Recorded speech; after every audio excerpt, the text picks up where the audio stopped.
Good afternoon. This is Justice for All with Professor Amina Al-Din, and I have the honor of having with me this afternoon. Well, it's late afternoon, early evening, depending upon where you are. Hina Zubri, who I met before under other circumstances when she was teaching me about streaming platforms, and I think having a tickled fun. It's like, why doesn't she get this? Why doesn't she get this? But nevertheless, I've gotten it, and now I get to interview her. Ms. Zuberi, Mhm. Zubair. pronounce it, Yes, Zubairi. okay? Is the editor in chief of MuslimMatters.org. She leads the DC office of the human rights organization that many of the listeners know, but some do not, called Justice for All, which focuses on stopping the genocide of the Rohingya under the Burma Task Force and advocacy for the Uyghur people with the Save Uyghur campaign and Free Kashmir Action. And I'm going to step out and say that they've also added Black Lives Matter to their platform. She was a staff reporter at the Muslim Link newspaper, which serves the DC metro area, and she's worked as television news reporter and a reporter for CNBC Asia and World Television News. Uh, if I go on any further, that'll give you a clue as to how old she is. So I will stop here and say that it is a pleasure to have you on Critical Talk.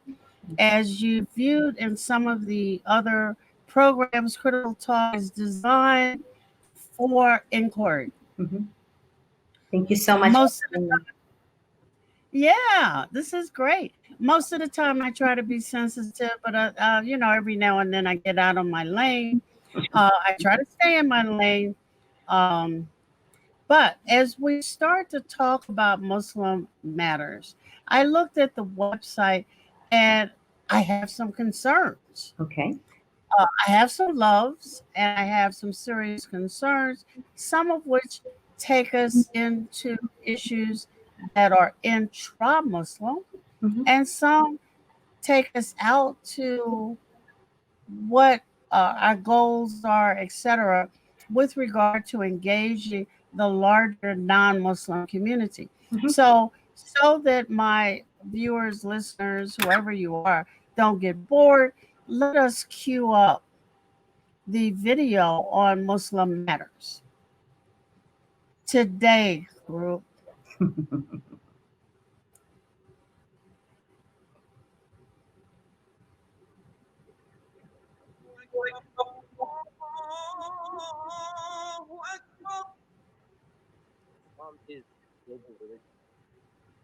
Full screen. For current events, for thoughts. For do's and I do nots. For our scholars. And our ballers. Turn it up. For our pain and for our passion. For justice, for social action. Muslims matter. Our brothers, our sisters, Our leaders, our readers, our world. Our stories matter, and our voices matter too. Muslim Matters is here to amplify those voices in the media And challenge the narrative otherwise built around us, but not with us. We can speak for ourselves. Your donation to Muslim Matters support the free, not-for-profit platform. The digital podium. The Media Majlis. The open discussion about Muslim lives. Muslim community. And the things that matter to us, to Muslims. Muslim Matters is an important, influential, probably one of the most read Islamic blogs online. Help us keep our content free and our voices heard. Become part of our family and donate to keep our stories flowing and the blessings ongoing. Help out and share in the khair. Allahumma ameen. Jazakallah khairan. Thank you. Que la paz sea con ustedes. Love, Muslim Matters.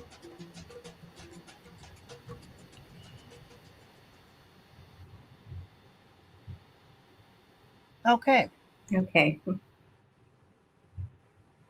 Tell me, before I dig into you, what does that video in June 2020 represent? It ends with the takeaway is we're only concerned with what matters to us. So this was one of our first ads or donation appeals that we had made. We started off in 2007, 2008, a group blog of about 7 writers, bloggers, because at that time, Muslims did not usually get a Huffington Post would not feature a lot of Muslims who were masjid going, had concerns, sort of practice kind of in the Orthodox traditional realm. And there weren't many. Let me pick up some of that vocabulary. Sure.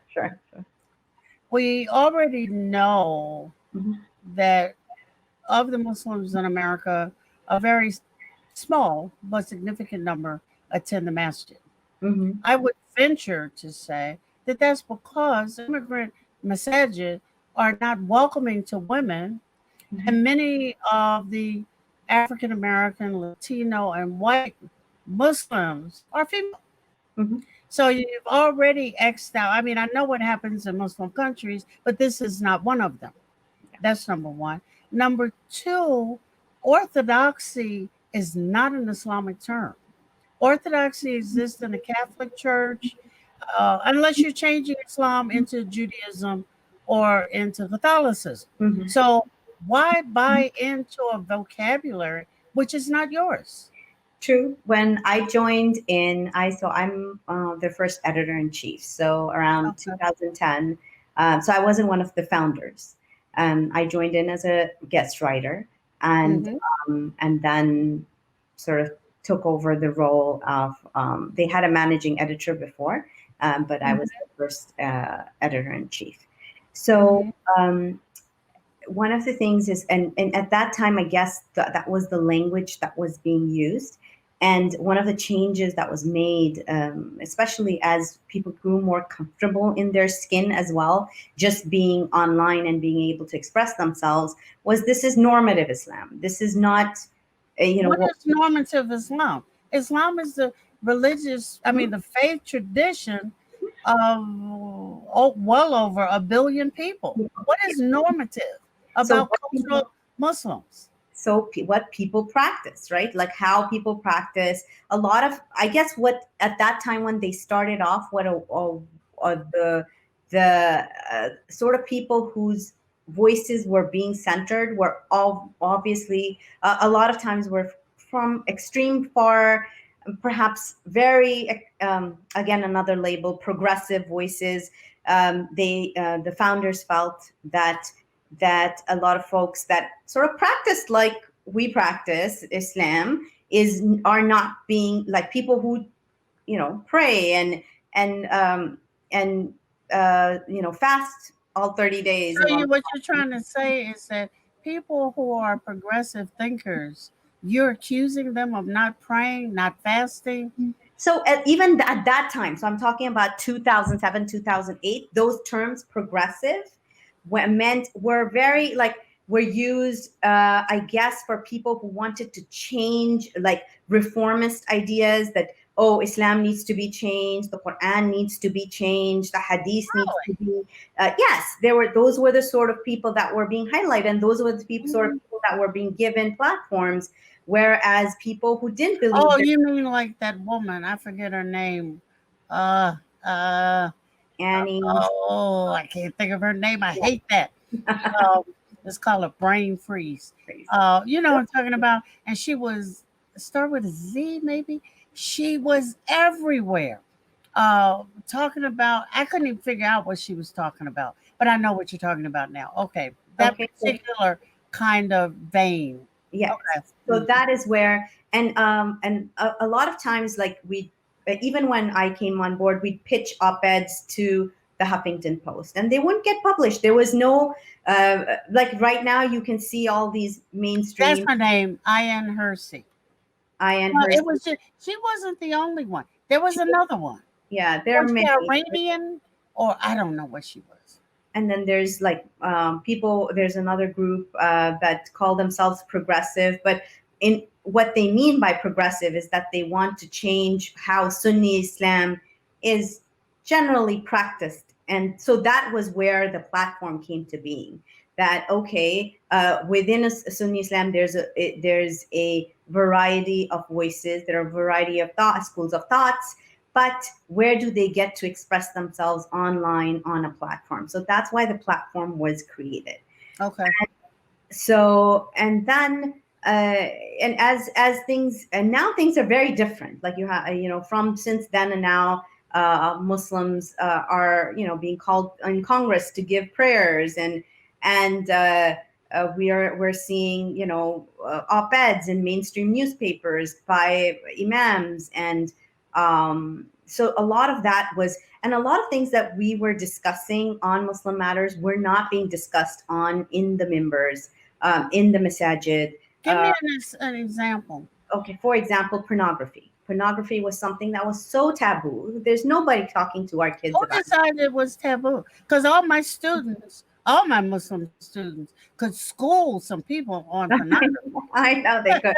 But you wouldn't go to a halakha or somebody in the mosque coming around and giving, let's have a discussion about pornography, or even in the conferences, in the major conferences, you wouldn't have sexual assault would not be discussed on a platform like that, like having a panel discussion on what is, on sexual assault. So those are some of the things that we believe that we started talking about. Even let's take things like Muslims being targeted for political expression. Young Muslim men at that time, especially from a lot of these immigrant communities and some other communities as well too, were being influenced by. There are a lot of agent provocateurs online who were going into forums and taking thought crimes were being policed, and no one was talking about these things. Like there were a little bit here and there with the Muslim what is that organization that was formed to fight for some of these Muslims, but they weren't being given. There was nobody writing a feature about them on a mainstream newspaper unless it was something. But why should they? Why should they? Exactly. Maybe why should they? Why shouldn't they? We're a part of the, we're part of the Muslim community here. Like we're part of the community here too. And then we also felt like it was one thing that I guess a lot of people were not expecting was that there was a dearth of English material for the Muslims who were living in Western countries and otherwise too, in other countries where English is spoken as a predominantly, and even though it might not be the national language. So a lot of people started reading our articles over there. So we're really widely read in India. We're read in Nigeria. A lot of our readership comes from Nigeria, Egypt. We're read in the United States, in the United Kingdom, in Australia. One of the so we sort of became this global voice. And we're a bunch of volunteers. We're still majority volunteer run. We do have some. But that's in America. All successful organizations, because it's not a badge of honor. Yeah. That's the American stamp. Mm-hmm. All organizations, from the Red Cross to everybody else, started out as volunteer organizations. Mm-hmm. They're not looking for money. Their faith traditions demand that they do some things. Mm-hmm. But I am curious, being such a tiny percentage of an overwhelmingly religiously and culturally and linguistically diverse society, what do you give to American society that would make them pay attention to you? You're not the journalists, politicians. You don't lead interfaith or interracial organizations. What is it? We're giving them the Muslim voice. So hear us. Like, don't listen to other people pretending to be experts about us. And, you know, so if I'm a Muslim woman, and a lot of times Muslim women, people would not ask Muslim women what they were thinking. About what? About anything. It could be a Gillette ad. It could be, you know, a blogger who's taking on, you know, putting on their hijab or not, you know, makeup tutorials. It could be anything. It wasn't when the voices that were being highlighted were other people talking about us instead of us talking about us. We know our experience better than anybody else. So, but I think one of the things that perhaps is being missed, they don't care about you. The object is to sell the product. This is a very unique form of cap. That may be true, but and we so care do about other tiny religious communities. We don't have enough space in the day. I'm just being an agitator here. It's okay. To hear from all of them. Yes, that is true. But when they do, at some point, I know the FBI reads us. Don't ask me how I know that. They do what? Oh, but you know, the FBI has been in the, especially, well, in all of the ethnic Muslim communities since the 1970s. That's not news. Yeah. For African Americans and Latino Americans and white Americans, we've known that actually since the 1960s. So for immigrants to just find that out, I think that's nice. But it's always been the case. And we also know that while some in the Muslim community will worry about progressive Muslims, the FBI reports read to say how they scripted the presentation of a Sunni Islam in this country with threats of deportation. If you don't do this, you better do that. You know, you can involve yourself in nice politics, maybe. Interfaith dialogue is a good place for you to be because they don't do much. Okay? So it's struggles. It is struggles. Like, and it is, for example, this, you know, the case of Imam Jamil Al-Amin. That was something that a lot of other platforms may never have published on. Or the case of Dr. Afia Siddiqui, you know, the first, we believe, the first victim of the war on terror. So those are some of the cases that we felt like we needed to highlight, that weren't, that you would not find people discussing in their living rooms, right? Because it was too dangerous. Who are the people? You mean immigrant Muslims? No, I mean, but Imam Jamil Al-Amin is an old figure in African American history because he was HRAP. Everybody was discussing him. So I'm saying, who was not discussing him? Perhaps the youth were not discussing it. Perhaps my generation wasn't discussing him, or my, you know. Because we were teaching him in the university. So who? Our readers, perhaps. Oh, these people out in the world, Muslims. Exactly. Okay. All right, I get it. It's important to have that focus on them too, and aside from just little, like, you know, little fiqh debates or inspirational. I think everybody needs some sort of, you know, like, I can tell you this, that the amount of times that we've received notes or emails from people of all, you know, colors, all ethnicities around the globe, in the United States, where they feel like they're reflected, they feel like they're heard, they feel, and when they hear like the inspirational stories from the past or translations into English of like not frequently read Arabic material that we publish. What good does that do you sitting in 20th century America dig up an historical figure who functioned in a specific time and place, you're going to make them historical, trans-cultural, and bring them to the mess that is the United States? Or does that just make people feel good? Some people. Well, it certainly didn't make George Floyd feel anything, or the members of his family who are Muslim.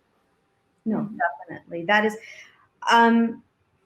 because, so there's no space for inspirational material from old that to learn from our elders or older scholars that have published. Why not learn from the contemporary ones? So yes, definitely, a lot of contemporary. But I'm gonna tell you, let me just put it to you a different, not so nice way. I gave up digging up old white men to use for guidance. I'm not digging up old South Asian ones or Arab ones or Chinese or Malaysians or anybody else who can't give me something for my experience. Inspiration when it comes to, we have put schools in the Muslim world, at least schools, because we built them with money from here in the Muslim world to train young men and women to be Hufez. I don't need somebody who doesn't know anything about my culture. I would like to share with them, right? Which never happens. But that's a racial hierarchy that's been established. People on the other side don't know what they would learn. This past Ramadan, we did reflections on the Quran from an African American perspective. And one of the Hafiz, who's young, well, he's not that young, African American, maybe he's in his late 30s, early 40s, Hafiz, we watched to see how many from other ethnic groups took any notice. Very few. They couldn't learn anything from someone's beautiful recitation of the Quran unless they had the same accent they had. And that is a Muslim matter. No, definitely, that is a Muslim matter. One of the things that, one of the things, for example, Quran recitations, what we try to do is collect Quran recitations from around the world, including the United States, including young men and women, especially from the Black or African American community, Latino community, who were reciting, and then feature them, because Muslims don't even understand that there are different ways of reciting the Quran, and how they recite in Somalia or Sudan might be different from how they recited in Pakistan or Bangladesh. So that was something that, because it's a global platform, so to highlight global voices, and so please send that over. You need to change that page. I like to feature that. I like to feature that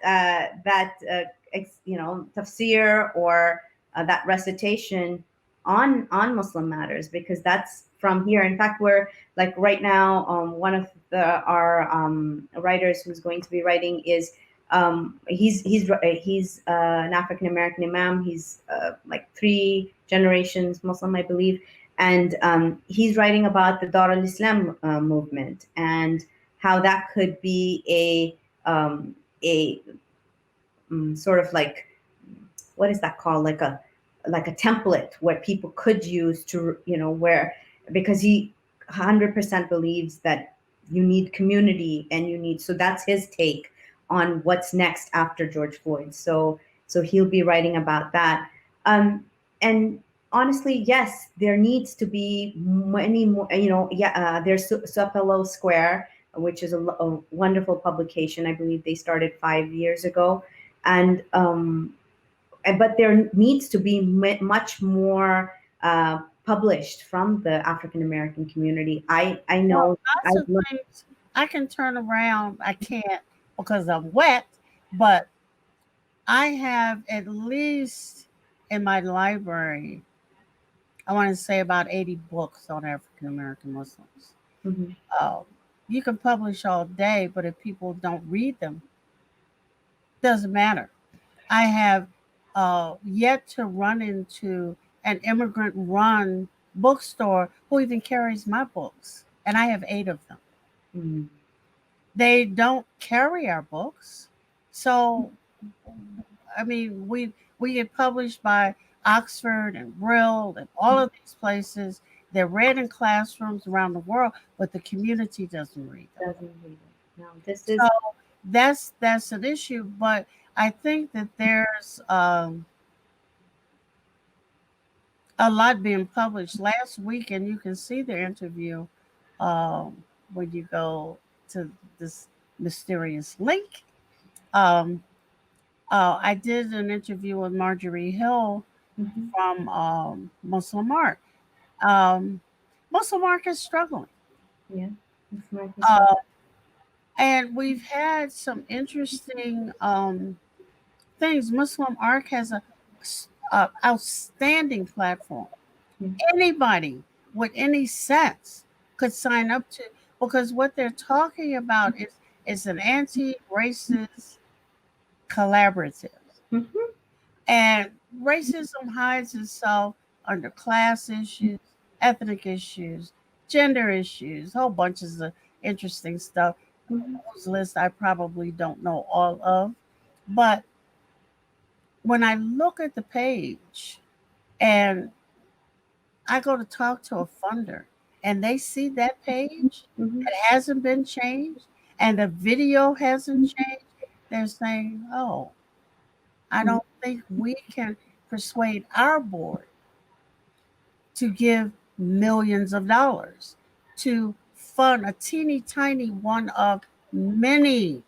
I mean, there are 900 Protestant denominations in this country.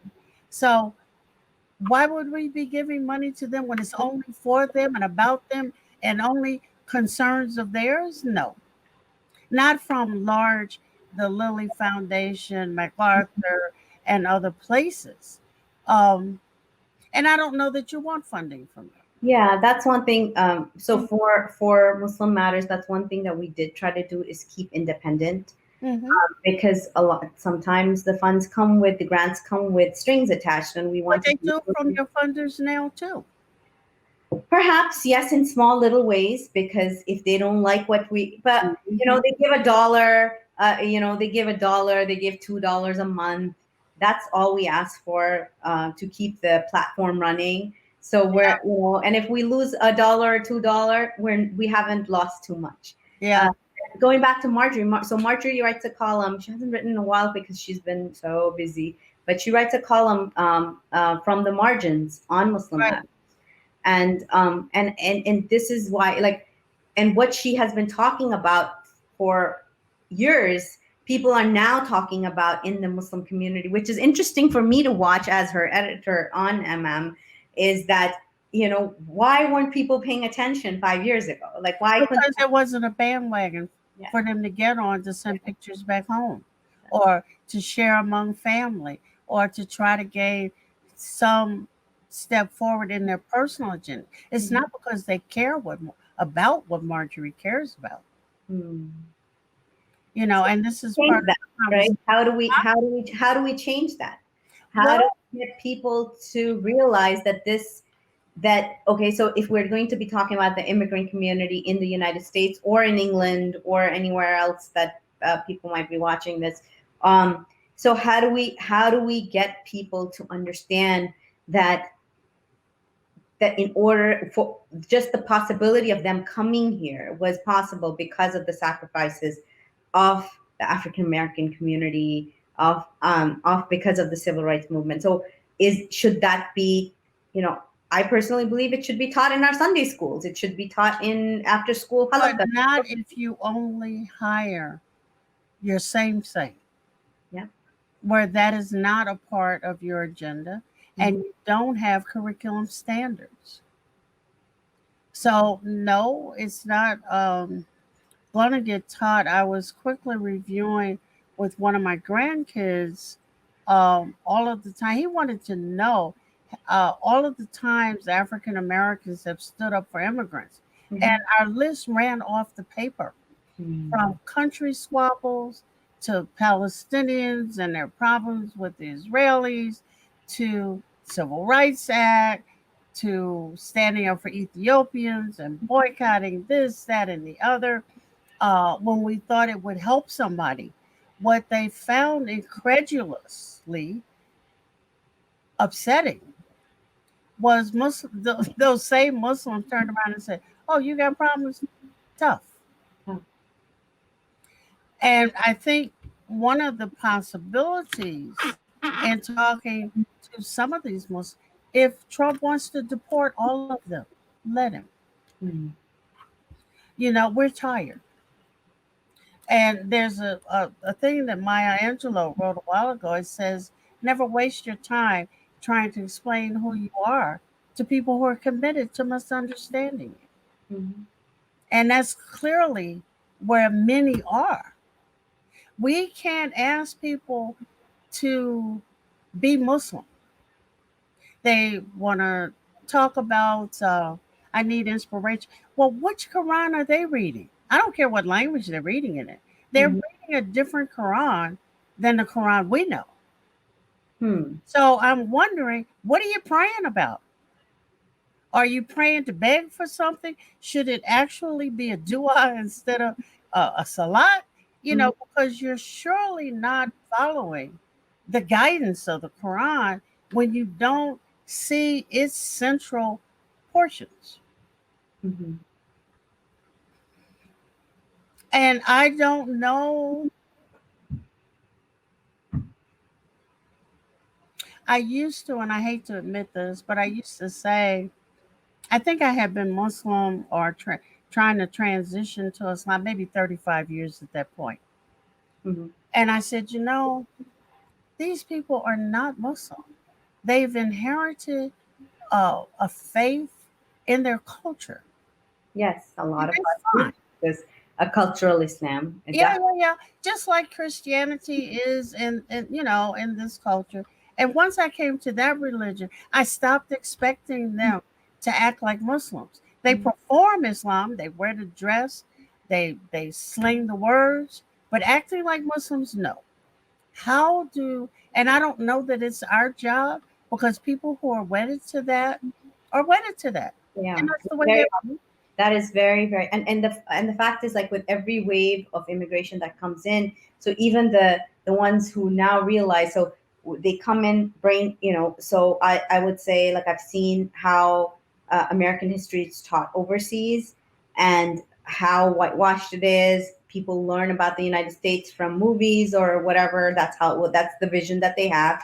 So when they come here, it's it's like an eye opener, right? Like, and then they're told, and then they're stay away from that area. Don't live in this area. Try to get out to those people.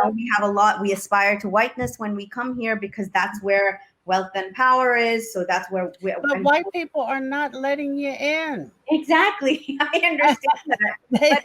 They have a club too. They have but I think it is. But on the other side, Americans don't know the rigors, the shock, the whatevers of migration. Many haven't been, I don't know, beyond visiting a relative who doesn't live too far in the United States. They know vacations, some that have more money, and they're hurrying up to get out of there just to say, I've been there. Have they met the people there? Have they really interacted with the people there? Zero, nada. And when people, I would guess that it would take the average 25-year-old, if the person is not immigrating until they're 25, probably a good 10, even if they speak English, 10, 15 years to settle. The sights are different, the smells are different, the tastes are different, the jargon is different, the way things play themselves out is different, the political system is different. I mean, there is it, and each of those countries that all of them come from is different. And many of them come from colonized lands. Yeah, that's a trip. Yeah. So they have so much, you know, a lot of people have a lot of self-hate. They've been told that the white man is the master all their lives. And how can you believe in God and believe that? It's, you know, and living, I don't know. God went off to the side somewhere. I don't know. I come from a family of freedom fighters, so it's hard for me to understand that, because that's what we were taught, is that the rebellion against the British Raj that's a part of my history. Right. So, but it's just like how people worship the dollar, right? How do people worship like money? How do you believe in God and then also like worship money? Yeah, exactly. So it's we not see money, the worship of money, as a problem. Yeah. So I think in our hearts, like when we're trying to fill our heart with Allah, and there's room for shaitan, and the shaitan is in different shapes and issues, and for different people. And unfortunately, for many immigrants who've come here, the shaitan that fills up their heart is racism, is money, the pursuit of money. But it's not just the immigrant. The people who live here too chase the darn dollar. You know what I'm saying? I mean, that's the American way. If you're not chasing a dollar, you haven't arrived. Yeah. And if you're even the people who are in poverty, because they're not schooled in budgeting, financial literacy, they know all the things built up against them. And we have an apartheid here. Mm-hmm.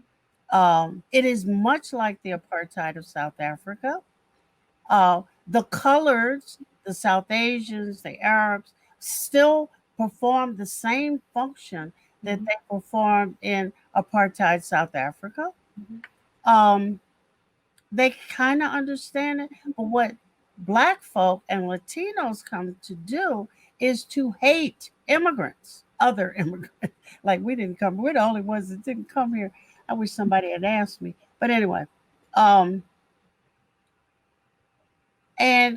not recognizing that if you divide us, we fight amongst each other. We can't ever come to see that master plan happen, because if you keep me at one end of the totem, I get food stamps. I live in very tenuous house. Did you know that here in Chicago, there are 17,000 homes that have no indoor running water? Okay. I don't have to go to Pakistan or to talk about the Uyghur. Mm-hmm. We don't even have our concentration camps in many places are in bad shape. Okay. But I also know, on the other hand, that it is, as Malcolm said, important for me to make links between the global, the global and the local, but I have to start with the local to free the mind to interject the global. Definitely. So that they begin to see themselves as part of a scheme over which we don't have any control until we take it. Mm-hmm. Right? And this is something that, like, I know I've learned this from African American elders, is Islam is the answer. What's that elder stuff? Okay, thank you very much. Sorry. So that Islam is the answer. I mean, some of the strongest voices for even some of these causes that you're talking about have been because they want to abolish this system of oppression everywhere in the world, and it is everywhere. And they believe that Islam is the answer, not Muslims, but Islam is the answer. And right. Because it is. It is. We believe that, right? It is. And what you're saying, and like I live near Baltimore. I work in DC, and I see the difference in just one block from DC to another, the disparity, how people are treated, how this, and definitely, and this is a big struggle. Even with the newspaper, that was one of the biggest struggle, was inviting people to just come and visit your masajid that are not the local chandelier hung masjids that you're used to going. Come into the city, see what's happening, see how many people are fear. Fear. It's fear. I don't want to be brushed by it. It's sometimes so silly. Like they say, oh, we're scared, like, oh, drugs or whatever. Like, your kids have drugs in their suburban school bus. Exactly. And in the back rooms of the masjid and in the alleyways of the masjid. So what are you scared of? And a lot of it is, you come and it's like the Matrix, like until you see it, you don't see it, right? So you come here, you think it's the land of the free and the brave and all of that.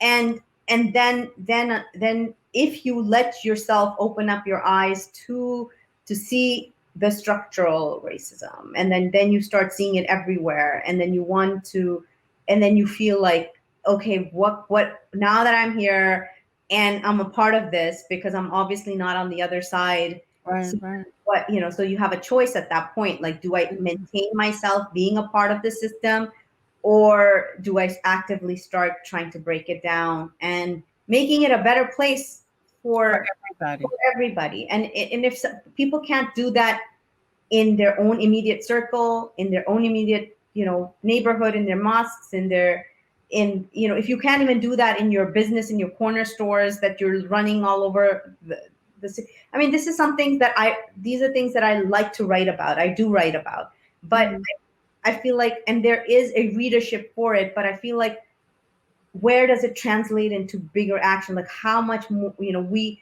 can't, it's like, I don't know if this is, and this new wave of energy that has come in, it's great, because then at least there's been work done, that now that they, let the bandwagoners come in, because at least they can write it. Like, some energy needs to be put into that. Like, what's going to happen when the bandwagon, it's very interesting.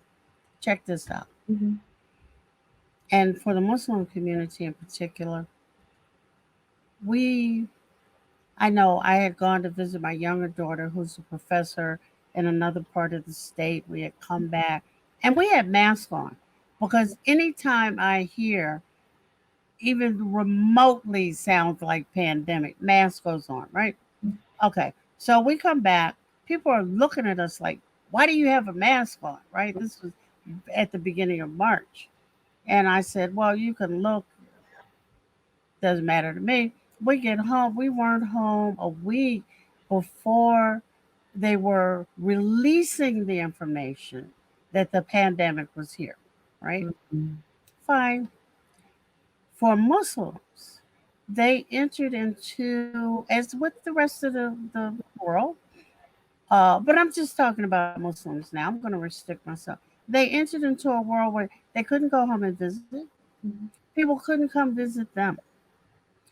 The wonderful family camaraderie had to cease. Mm-hmm. Or if it didn't cease, you ran risks. Mm-hmm. But you knew you were running risks, right? Before we got into the pandemic and the shutdown, here's Ramadan. And we watched two very different things happen. African American imams said, okay, now this, let's do that. Immigrants, well, let's see what these long dead scholars had to say about a pandemic in 2020. And I said, isn't that something? They didn't have a pandemic in the 9th, 10th, 11th. Well, they might have had one somewhere. They had the plague. And I said, this is interesting. So they're wasting time, energy that could be put other places. Then I watched Eid come. Mm-hmm. And immigrant Muslims have restricted a lot of their giving to other Muslims. Mm-hmm. African Americans and Latinos don't do that. It's anybody who is in need, because the Quran doesn't do that. Mm-hmm. And then the question from one of the Latino imams said to me, what Quran are they reading? Hmm. And I said, it's not about it being in Arabic or Urdu, because the Quran itself is the Quran. It's the Quran. What are they reading that they are changing God's words? Hmm. We only give zakat to Muslims. And it's only if you put us on Front Street that we'll give it to anybody else. Whereas we're reading what it says, the poor, the needy, the orphan, doesn't matter who. If we find you, we give it. Mm-hmm. That was the first time I had heard it direct. I always thought it, and I say it in my classes, but I hadn't heard it coming from the imams. So Ramadan comes. As soon as the cities get ready to open up, we put our toes out, testing the weather. Then there's a protest. And I said, oh my God, how much more psychic damage can there be on these pitiful people? Myself included, of course. And when I couldn't decide which one I was going to just faint from, the mental pressure, is it pandemic? Is it Ramadan? Is it protest? I turned on Netflix and watched nonsense. Give me something funny, give me something crazy that has nothing to do with anything. But that is a lot of trauma in the space of what, about 4 months? 4 months. Have we dealt? And Muslim Matters, and I will encourage people. I myself, I don't know what I'm going to write. You're going to have to tell me what to write. Sure. To write for Muslim Matters, but there's so many things I see. I've been Muslim. I've been messing around and being Muslim longer than you are old. Okay. And it has been a messing around because I can get so ticked off at Muslims. I say, okay, I don't want to be Buddhist. I love Islam. I love Allah, but the Muslims got to go. Right? If I don't see any more this year, maybe I can recoup, the whole bandwagon. But I see, like you said, an opportunity for those listeners on Muslim Matters. If you don't write, try it. We need, of course, on this beautiful platform to encourage those who have to get, and writing takes a little bit of courage because you don't know how it's going to sound. And it's, oh my God, suppose I mess up. Well, hell, the world is messing up. Join us in messing up. I looked at the team. The team is not reflective of me. Mm-hmm. You put the woman up in a niqab, and I said, oh my God, is she in Purdah? Am I looking in India? What is going on here? Australia. Then I looked at, wherever she is. I mean, there's some accoutrements to the Purdah system, and they do not include being on the front page of anything. Another bidah, another little innovation. Then out of all the black men, you go get this imam who's talking about, well, all lives matter. And I Which was that? Yeah, your producer talked to me about that. I wanted to know. I turned to my husband and I said, if I asked you if you loved me, and you said, well, Amina, I love everybody, I would punk slap you immediately. Why I'm not talking about every damn body. I want to know if you love me. This is something that I consistently have to explain to people why that is an abhorrent term. When someone says Black Lives Matter, you don't say all lives matter, because when I say free the Rohingya, you don't start talking about freeing everybody else in the world. Alaskans. Exactly. You start talking about, oh, why are you talking about that? Why aren't you talking about Syria? Or why aren't you talking about, some other place where oppression is taking place? So why do we do that to the Black struggle? And why do we do that to that movement? And yes, but I really do want to understand if you have a link or something to that article so I can read it again too, because that must have been the Muslim Matters page. It's on the front page right now. Yeah. I So- can't tell you where it is, but British- he's figured. And I said, they go and get any old African American and stick his butt up here. Why are y'all doing that? Oh my God! You know. Then I turned to something else, and then I got the woman in the niqab, and I said, okay, I'm finished. I cannot do this. Well, you have to read some of our. We have Zakia who writes wonderful. I know Zakia. I have her books. And then so we. I'm Well, you know what? Let's do this. Why was Marjorie writing from the margins? Why isn't she in the center of Muslim Matters? So that was her. That she chose that. I know, but yeah. do you hear why she chose that? Yeah, because of the perception of what it is. Now, I'm not talking about changing the perception. I'm talking about perhaps enlarging the platform. Definitely. There, we would love to get some recommendations for you. We have board positions open, 3 board positions open that we would love recommendations for, that people can join into the board and expand the reach. Not only just the reach, but the sort of issues that we take on, because that's one thing the board does, that if there's any super controversial or like the direction of the site, that is something that they can. Well, I think, because you are global, the stuff that is tearing up Black Muslim African countries. And the question becomes, why the Rohingya? Why the Uyghur? Why not Senegal? Why not all of these places where the drug trade in South America has found an inroad on countries who don't have, and Muslims who are struggling. So now their kids get to be the kids on the corner selling the dope as they try to move the dope into Europe. What about the quote unquote Northern African Muslims who ran a slave trade during the migration? Where are these articles?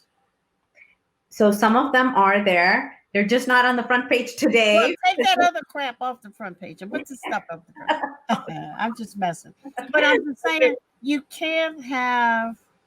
I will make a commitment to mentioning it everywhere.